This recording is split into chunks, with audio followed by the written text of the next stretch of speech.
Hello and welcome, and in today's video I'm going to share with you the most unusual Ark creatures, so let's get into it. In at number 10 is the Astrocetus, and this is one of those creatures which on the surface may not seem that unusual, but I really can't think of any other game which has a creature like the Astrocetus. And also, this was a very new thing to Ark as well. No space things had been done in Ark, and the fact that with Gen 1 we had a space biome, and then we had this hunking beast of a creature, it is definitely an unusual Ark tame, as in it isn't like most of the other creatures in Ark. And there are only a couple of creatures which I can think of which are as unusual as this thing, and also at the same time follow the similar genre that this thing has of being a sea creature of sorts. The Astrodelphis obviously being a great example there, that meaning space dolphin instead of space whale, which is what Astrocetus means. Speaking of the Astrodelphis, next up is the Astrodelphis, and the only reason why I would say this is a little bit more unusual than the Astrocetus is its design is more unusual, and also its abilities are a lot more unusual than the Astrocetus. The Astrodelphis is essentially like a dart plane. This thing can just soar through the air and do so many acrobatics and shoot loads of lasers, and yes, it has technically been done before, but you wouldn't really expect it out of this creature, and its design and overall feel is very unusual, and I can't think of any Ark creature other than the Astrodelphis, of course, which controls like the Astrodelphis. And also, again, with the Astrocetus and Astrodelphis, it doesn't really make sense that they work outside of space, but they kind of have to. You know, it is the game of Ark, and there are many other maps, and there are many other biomes that aren't space biomes. So yeah, it just kind of breaks the immersion for me there. But you know, it's Ark, they're fantasy creatures. Who knows, maybe they can just dart around in non-space as well. Although they do make a lot more sense in space biomes. But obviously, for most of the time which you'll be using these things, you won't be using them in space biomes. You'll be using them to travel across the map, as both of them are great traveling mounts. The Astrodelphis being better for traveling, obviously, as it is a significantly faster creature, and also it's just a lot more fun to ride around on. Next up, we have the Bulldog, and this is strangely one of the cutest yet horrifying creatures that Ark has to offer, and obviously it debuted with Arboration, and I'm pretty sure it hasn't appeared in any other map since, but be sure to correct me if I did get that wrong. And in terms of this thing's abilities, it is just a light pet like the Shinehorn and the Featherlight, which essentially will debuff things like Reapers and the Nameless. Not really useful on any other map, but they're definitely really cute, and the fact that there is a mask for the Bulldog, and you kind of put the Noglin in the same spot here as they are similar creatures, they definitely are respected but very unusual tames. Now, I don't know what it is, but the Managarmr always seems really weird to me, and the Managarmr just seems like a creature which doesn't seem like any other Ark creature which I can think of in any way, shape or form. This is essentially like a Ferox type thing with ice fists that can jump into the air and has some sort of elemental power, and that also has ice breath and can freeze creatures. This is definitely an oddity and an unusual tame which hasn't been revisited since. There is no other Ark creature to this day which is like the Managarmr, and also the spelling for it is pretty unusual as well, but once you learn how to spell it once, you kind of don't forget it, as its name is that unusual. And it definitely is an extremely useful creature. Obviously, as you can see, it can travel across the map with insane speeds, and it deals a pretty reasonable amount of damage as well, which you can't get out of every great traveling mount. But the Managarmr definitely is great for that, and like I said as well, it is great at freezing creatures, and in a moment you will see what it is like when it does freeze creatures. The only thing you really have to watch out for though is this thing is extremely buggy and will get stuck on things, and it just did get stuck on something there. In terms of it freezing, it will freeze creatures for a very, very long amount of time, which is why it is heavily used by PvP griefers. I've heard not as much anymore since they got nerfed, but they still get used a little bit in terms of PvP griefing still to this day. Now, the Rock Drake is pretty similar to the Managarmr in a lot of things, but I think it is slightly more unusual, partly because it did come first. Obviously, Arboration was the map that came up before Extinction, and also just the way that this creature is formed is a little bit more unusual. This is kind of like a somewhat T-Rexy chicken I don't really know where those two creatures came from. But I would just call it kind of a T-Rexy, chickeny, turkey thing. Again, I don't really know where I'm going with that. It is so unusual in the form that it is. You can't really relate it to other creatures, which is very, very weird, and definitely a sign which it is very unusual. But its taming method isn't particularly one of the most unusual, like you would expect from this creature. It is the exact same as the wyvern. You simply steal the egg from the rock drake nest, and then boom, once you've obviously incubated and raised up that creature, you have yourself a rock drake. And also they do come in a lot of colours as well, this pink being an example, which is actually quite weird for a lot of Ark creatures, as most creatures do follow a similar colour pattern, whereas the rock drake has a wealth of colours. And I actually kind of really like the tealy blue more than the colour which I've got here. I like a tealy blue, like a bluey green is what I kind of like on a wyvern. Not a wyvern, this is a rock drake. Why am I talking about wyverns? In terms of rock drake colour, that is my preference. What is your rock drake colour? Comment in the comments down below. Don't know why I said comment too many times in the sentence. But comment in the comments down below. What is your favourite rock drake colour? As I'd really like to know. Mine is definitely that kind of like bluey, greeny thing. But you know, some of you may be digging this pink and purple, which we got here. No, it's not pink and purple. Pink and blue. I may be slightly colourblind. In at number 5 is the Gasbags, and this is just a creature which is such an oddity. And also, I'm seriously questioning Wildcard here.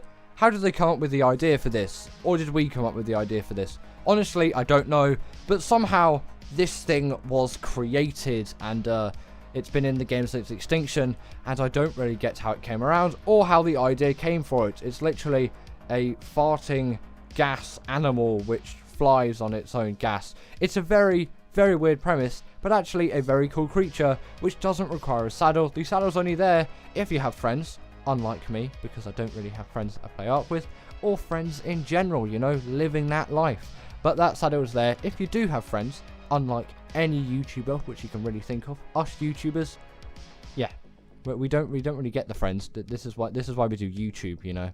But if you do have friends, then your friend can go on the saddle, and then you can travel together, which is nice, you know. The Diplodocus has a significantly higher passenger count, but that's not on the list because that isn't a very interesting or unusual creature. Anyway, I should stop talking about the Diplodocus. What's actually good about the Gasbags? Well, on extinction, this is actually one of the best creatures out there for gathering metal. Obviously, you still have the RG, and the Gasbags is significantly harder to control than the RG, but it is a lot cuter. And it's just, I like using the creatures which came on that map. And I'll always try to use the Gasbags, as long as I can control it at the time, to do some metal runs. And once you learn it, it is a really, really great creature for doing those metal runs. If you don't just get stuck in a trench with loads of wyverns and get killed a couple of times. That happened because I forgot to enable creative mode stupidly for this B-roll. But, you know, editing, it looks like I did nothing wrong and I escaped perfectly. But there was multiple attempts in this, and then I flew too high, and I got up caught into the world border. I am definitely not a great pilot of the Gasbags. Also, if you find yourself like this, make sure to dismount just before you hit the ground. It will save you. Now, the Rhyniognatha, I think, came from us. It was from some kind of creature voting thing anyway, and we did vote for this creature to be in the game, and it is one of the more unusual ones. There isn't any other Ark creature which is really like this thing. And also, I know loads of people are saying Rhyniognatha's are rare, and I get that they're rare. On ASA at the moment, I've seen about 5 Rhyniognatha's in the swamp biome. Is there an overspawn of Rhyniognatha's on ASA? Wildcard, can you tell me please, if you're watching this video, because I've had way too many encounters with this thing. I've seen 1 Giga, and I've seen 5 Rhyniognatha's, and these things are generally a lot rarer than a Giga, as they only spawn in one specific biome, whereas Gigas can spawn on several places around the map. In terms of the Rhyniognatha's uses though, this thing is essentially just an upgraded Quetz, which is a lot faster and deals more damage. As unlike a Quetz, it will deal more damage. It is significantly harder to tame and uses the taming method, which the Reaper has, which I'll talk about because the Reaper is ahead on this list.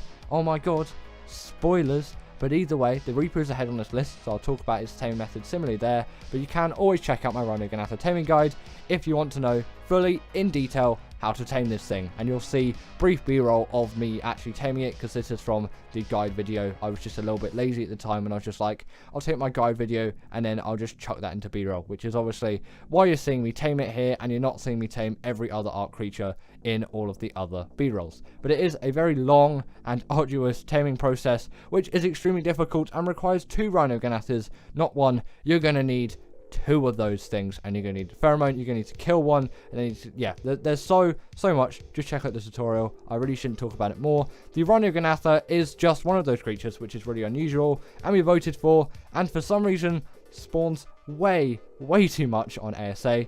Have no idea why, but it does. This is the Rhyniognatha. It's one of Ark's most unusual tames.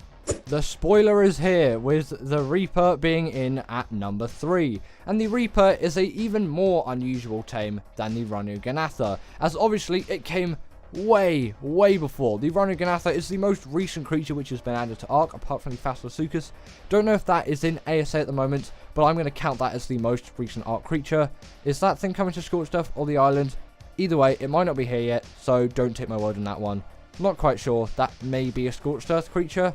Actually, thinking about it, that is a Scorched Earth creature. The Rhyniognatha was the one for the island. Yes, the Rhyniognatha is the latest creature of Ark at the moment. And the Reaper has obviously been in Ark for ages. It came out in Operation. That was way back in 2017. And this thing was such an oddity at the time, but it really fits into that map, and its taming method is one of the most unusual in the game. Essentially what you do is you'll get a Reaper Queen to a really low amount of health. You can use a trap for this, it'll make it so much easier, and you can use light pets as well. Not for the other bit of the taming method though, as that won't work with a light pet. You can't have a light pet when this thing impregnates you when you go up to it after you put its health down. At least I'm pretty sure you can't. Don't anyway, as it may somewhat fail, as the Reapers really do not like light pets. But after you have been impregnated by the Reaper, obviously after you damaged it and the impregnation has occurred, you just get a ton of XP, and then boom, you have yourself a Reaper. In at number 2 is the Bloodstalker, and this is just essentially a spider with, I don't think 8 eyes, but it may have 8 eyes, or it may have 12. Honestly, comment down below how many eyes the Bloodstalker has, as right now I don't know. I'm sure I could look up an image, but I know one of you out there knows the answer to this. But obviously you can tell why the Bloodstalker is so unusual. No other Ark creature is really like this, and you could say the Rhynio is another kind of spidery thing, but that is just kind of like a normal spider. The Bloodstalker is like a vampire, blood-sucking Spider-Man thing with an obscene amount of eyes. It may be 8, it may be 12, I'm not quite sure. Make sure to let me know. I want to know how many eyes the Bloodstalker has, as I'm really not sure, as I have not seen one up close and personal for a while. But also, this thing's taming method is very much an oddity. Like, no other Ark creature, apart from the Desmodus, obviously, off the top of my head, which I can think of, has the same taming method. You essentially get blood bags, which you will need to syringe out of your body, or you can obviously use the Desmodus to harvest them now, but originally you just had to use the blood syringe to get those, and then it will just eat those, and then you'll tame yourself a Bloodstalker, and you can feed it some creatures before to get 100% effectiveness. But honestly, I've never bothered with that, as I'm not going to do like insane things with this creature. Like, I'm not going to fight bosses with the Bloodstalker. I just want a good one. And obviously for missions, you're not even going to need a Bloodstalker, but it is good to get one, obviously, so you can get to those missions, so you can get all of those hexagons. But before you get a Bloodstalker, you should definitely go to the Bogrish missions to practice.